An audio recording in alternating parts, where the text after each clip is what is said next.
recruter beaucoup plus d'inspecteurs du travail, recruter beaucoup plus de contrôleurs du travail, donner des moyens matériels à ce ministère. Il y a des véhicules qui ont été réceptionnés par ce ministère. Au moins achever toutes les constructions des inspections du travail, faire un grand programme de construction, de réhabilitation des inspections du travail. Je pense qu'on connaît les priorités du secteur et nous allons nous y atteler.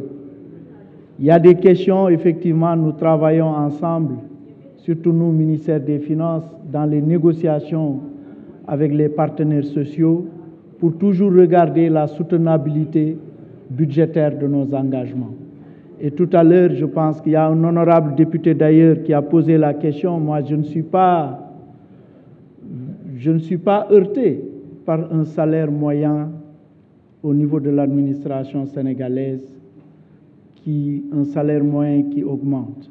Et si, je pense peut-être demain on reviendra là-dessus, mais pour vous donner une idée, en 2000, il y avait un salaire moyen de 219 000 par mois.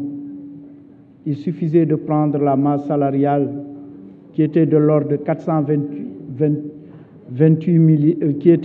173 milliards pour 65 887 agents. 2000. Le salaire moyen était de 219 000 par mois. En 2011, ça a augmenté et c'est normal. La masse salariale était de l'ordre de 428 milliards et le nombre d'agents publics était de 91 401. Si on fait la moyenne, ramenée au mois, on trouve 390 francs par mois. Ça veut dire que ça a augmenté. En 2023, la masse salariale est de 1273 milliards. On l'a vu et revu. Pour le dernier rapport que je suis en train de corriger pour demain, au moment où on débutait la session, on était 175 000 fonctionnaires. Là, avec les reclassements qui sont faits, les mises en solde, le dernier chiffre que je viens d'avoir avec la directrice de la solde, c'est 177 727. Cela veut dire la moyenne de la masse salariale est de 597 000 francs CFA effectivement par mois. Mais ça, c'est juste une moyenne, comme vous l'avez dit. Il y a beaucoup plus des analyses sophistiquées qu'il faut faire pour voir le salaire médian et autres. Et je pense que c'est des questions importantes sur lesquelles on pourra revenir demain. Moi, je retiens vraiment de cette séance, effectivement, un plaidoyer très fort de pouvoir renforcer le budget de ce ministère et nous allons nous y atteler. Je ne vais pas gâcher la soirée, mais quand même, je tenais au moins à pouvoir indiquer qu'il y a beaucoup de revendications d'ordre salarial.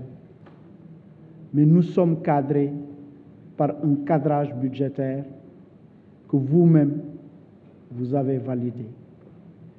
Et il me plaît de revenir sur un point important. Je ne nie pas les revendications légitimes de certains travailleurs.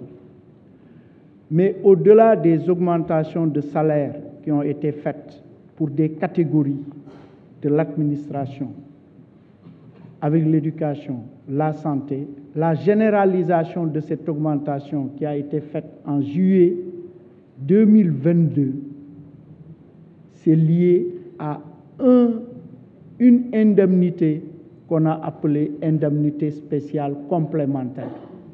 Et cette indemnité spéciale complémentaire regroupait, hors impôt, regroupait l'ensemble des indemnités qu'on a synthétisées.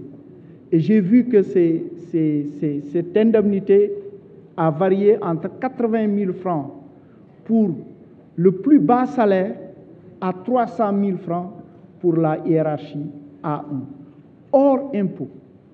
C'est pourquoi il est très difficile de revenir pour dire, voilà, au-delà de cette indemnité spéciale complémentaire de 300 000, hiérarchie A1, je veux encore des indemnités de logement.